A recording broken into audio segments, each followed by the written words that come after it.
Muy buenas a todos, feliz año nuevo, feliz 2026 que estamos estrenando prácticamente en este momento. No podíamos faltar a la cita con las noticias del campo. España cumple en este 2026 40 años de su incorporación a la Unión Europea, lo que para la agricultura ha sido una auténtica revolución. Y si se fijan, acabamos de dejar atrás un cuarto de siglo, 25 años de noticias agroalimentarias, de cambios, de reformas, de reglamentos, de leyes que han propiciado auténticas revoluciones en la gestión del negocio, hoy con una vocación exportadora impensable hace unos años.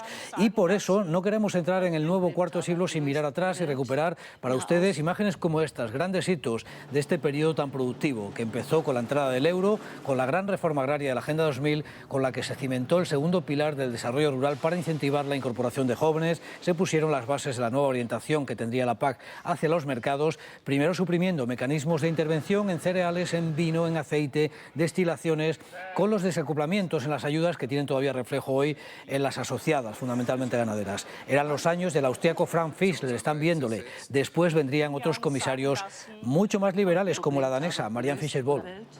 El año 2008 fue un año de grandes cambios en la PAC y en las organizaciones comunes de mercado para el vino, que concluyó, por ejemplo, con el fin de las destilaciones. También cambiaron reglas para frutas y hortalizas y para el primer chequeo médico de la PAC de esos años planteó una revisión de lo que se había aprobado pocos ejercicios atrás, aunque el gran cambio que experimentó Europa fue el incorporar a países del este como Polonia, Rumanía. Luego se fue Reino Unido con el Brexit, se agrandaba el escenario productivo con una Europa primero a 28, después con la salida de Reino Unido con el Brexit a 27, que son los socios que en este momento tenemos, con algunas llamadas a la puerta de Europa para incorporarse, como es el caso, por ejemplo, de Ucrania. Los ciudadanos europeos dejaban de ser extranjeros de esos países del este, en lo que resolvió parte del problema de falta de mano de obra.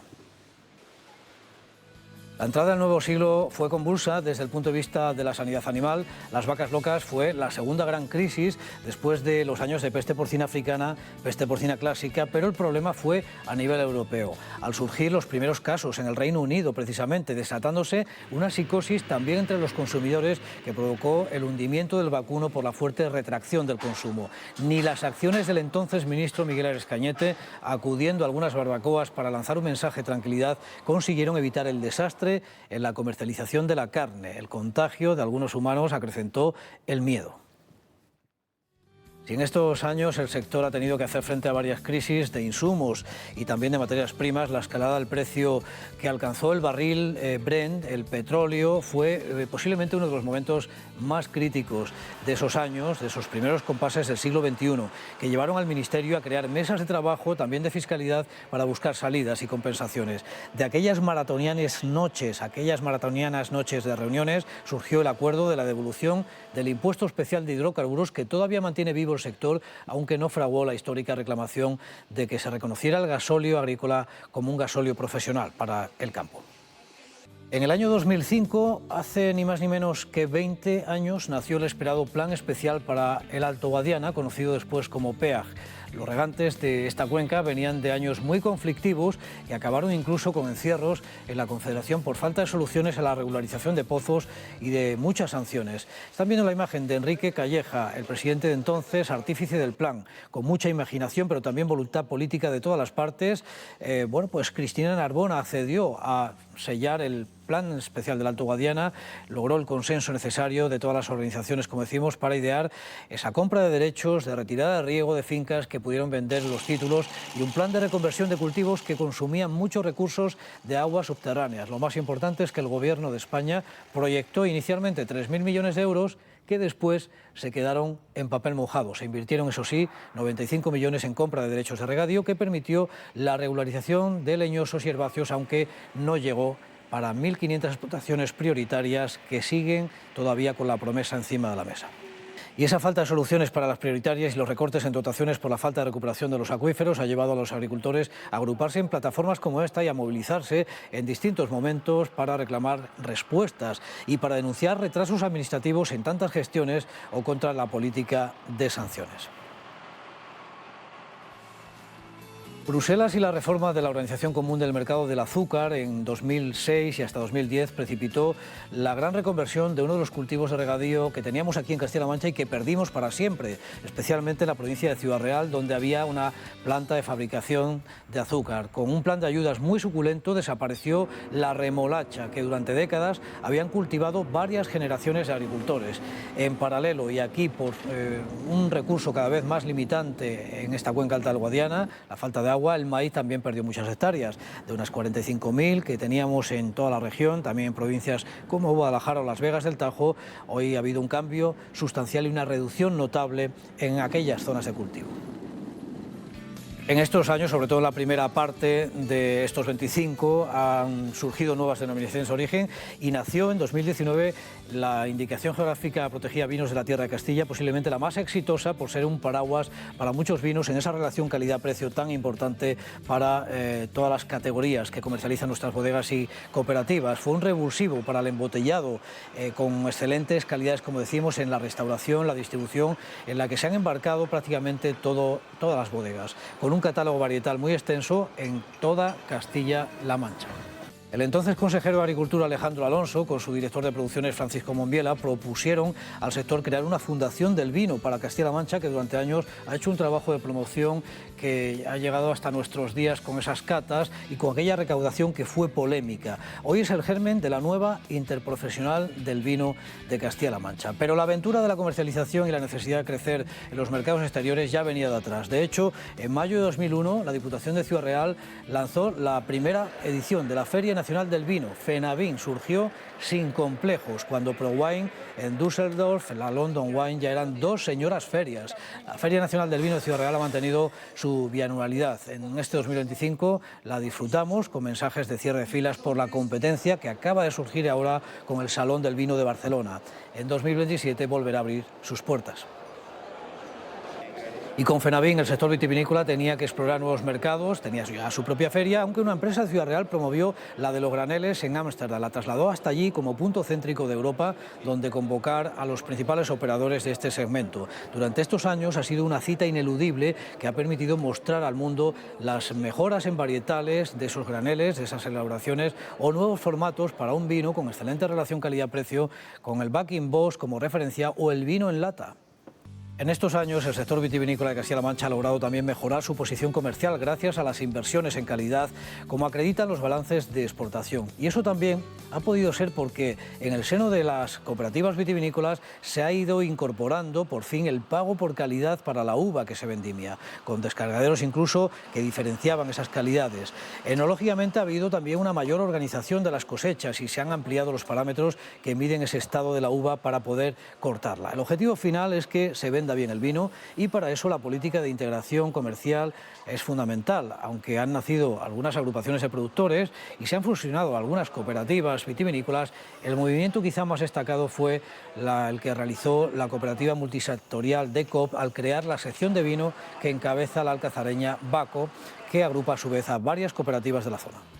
En la búsqueda de equilibrios, y aunque en la memoria de todo el sector flota todavía el desastre de la cosecha por sobreproducción del año 13-14, llovió muchísimo, el hito más importante de estas 2 décadas y media ha sido el plan de arranque que subvencionó en su momento la Unión Europea. Corría el año 2009 y la comisaria del momento, la danesa Marianne Fischer-Boel, visitó Castilla-La Mancha para entender mejor por qué se pagaba por quemar vino. Lo comprendió también que ofreció un plan de arranque muy agresivo al que se acogieron muchos viticultores. En la bodega Osborne, están viendo la imagen, tenía en ese momento 1.000 hectáreas reestructuradas de viñedo, era un modelo.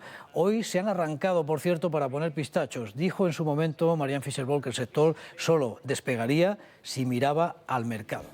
Y así, con un arranque de unas 90.000 hectáreas que fue muy criticado por una parte del sector al perder las cepas más viejas de mayor valor enológico, el sector también logró un mayor equilibrio finalmente, aunque en estos últimos años, desde el último periodo seco hasta ahora, ha sido también el cambio climático el que ha ido regulando el potencial.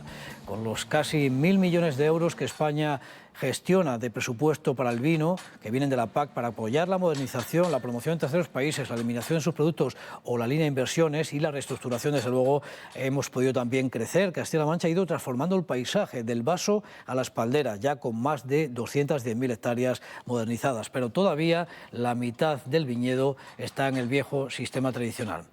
Vamos a hacer una pausa, pero seguimos analizando estos 25 años de transformación de nuestro campo con la información como referencia aquí en su televisión, en Castilla-La Mancha Media.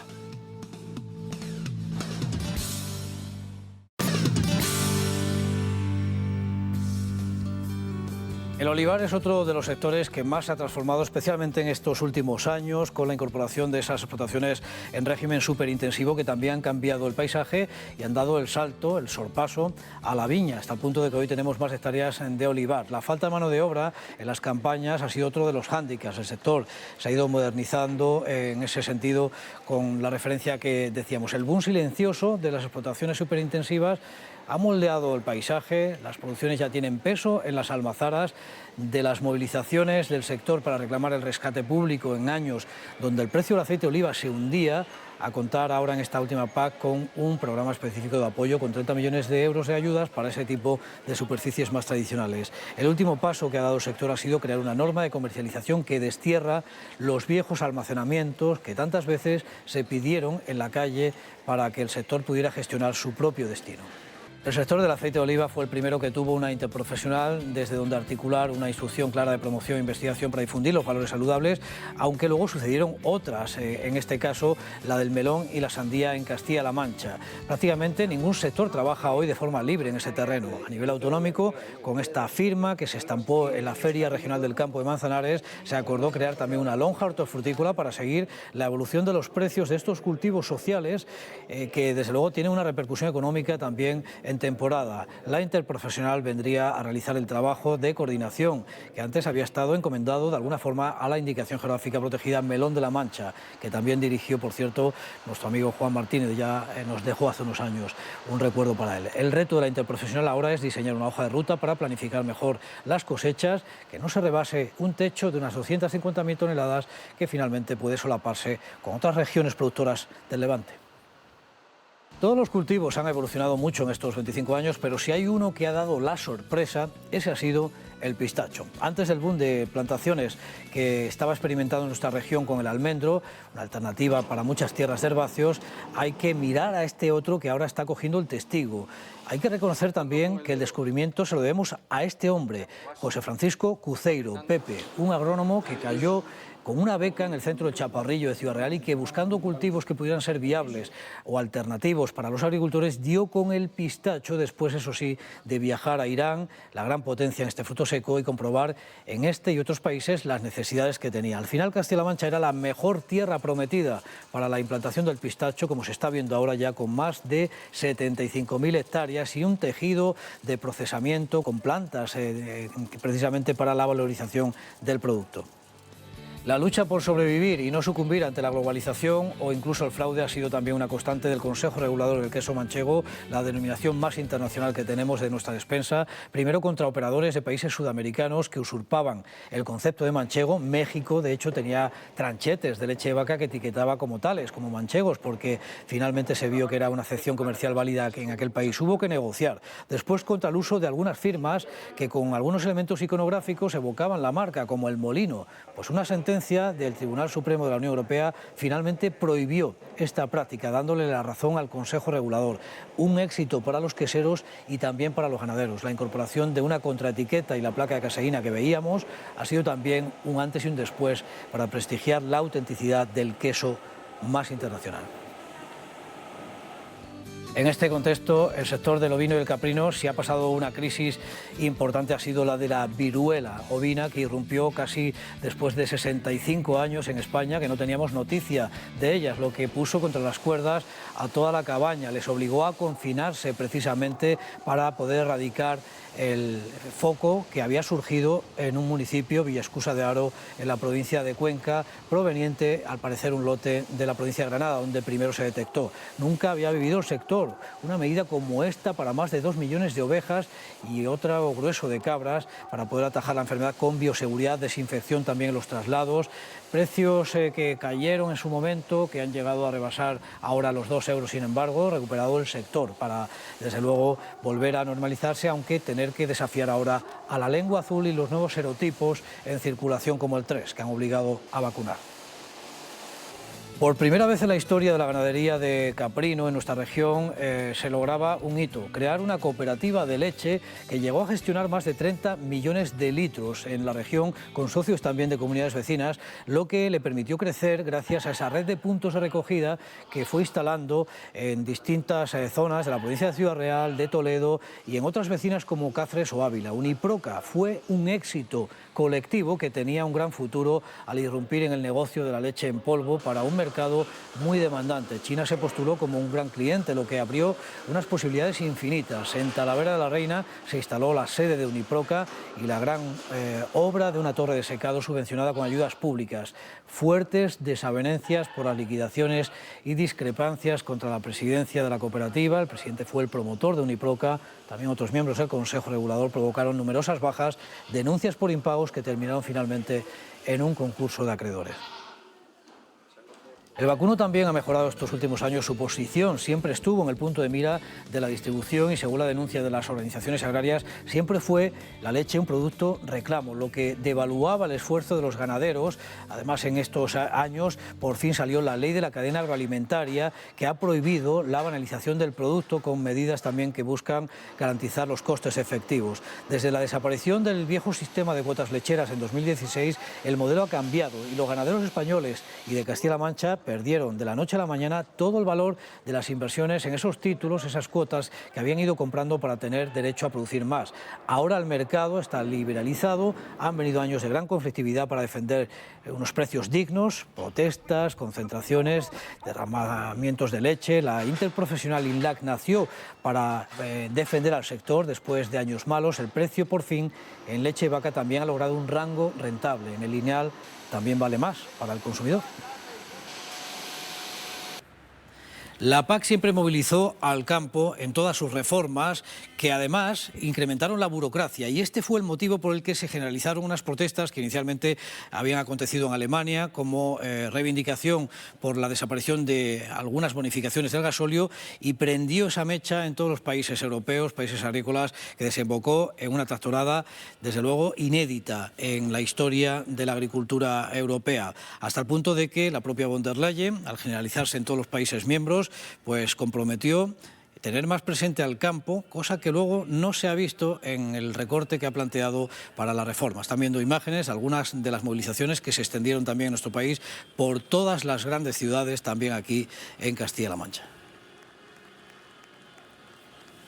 El parque de maquinaria agrícola también se ha modernizado con los diferentes planes de renovación, los planes Renove, que han ido incrementando además los presupuestos por el éxito de las convocatorias para renovar los equipos. Esas inversiones siempre se ha dicho que eran un buen termómetro de la salud del sector, como hemos visto en grandes ediciones de la FIMA de Zaragoza o aquí en Fercam, en Manzanares. Aunque si hay un elemento que mide bien la salud y el estado de ánimo de nuestro campo, ese es el de las incorporaciones o ceses. En las primeras políticas agrarias había incentivos para el cese anticipado de agricultores, para esas jubilaciones, pero después aquellas ayudas se perdieron. Hoy se reclama su valía para acelerar el proceso de relevo, la llegada de más jóvenes que en el periodo que estamos analizando hoy, en estos 25 años, ha mantenido un ritmo de unos 500 incorporaciones por cada convocatoria. El problema sigue siendo muy grave porque solo en 5 años se necesitaría incorporar en España 200.000 profesionales jóvenes para lograr un equilibrio o la continuidad del sector. Ligado a la falta de relevo ha estado también estos últimos años el gran problema de la despoblación, que en Castilla-La Mancha ha propiciado la aprobación de una ley para frenar el éxodo a las grandes ciudades. Sepan que esta televisión también cumple 25 años precisamente en este 2026, lo iremos celebrando, y por eso la información agraria siempre ha sido un pilar importante de los servicios informativos, desde los primeros espacios como Tiempo del Campo, con Javier de Pablo, seguramente lo recordarán, o la etapa de Nuestro Campo, tan importante el valor que se aportó precisamente con este programa que presentaba nuestro compañero Mario Vizcaíno, de la Delegación de Guadalajara. Otros muchos compañeros han hecho posible llegar hasta hoy con el formato que tenemos para ustedes diario, el primer programa en el espectro televisivo de nuestro país que puede ofrecer información en 2 y hasta 3 ediciones diarias con el avance matinal todos los días de lunes a viernes, sumado el programa A Pie de Campo de Radio Castilla-La Mancha que hacemos también todos los sábados para ustedes. Así que con esta vocación de servicio público queremos desearles un feliz 2026 en nombre de todo el equipo de este programa. Gracias por seguirnos, gracias por estar ahí. Seguiremos contando la actualidad de la que ustedes son protagonistas. Adiós.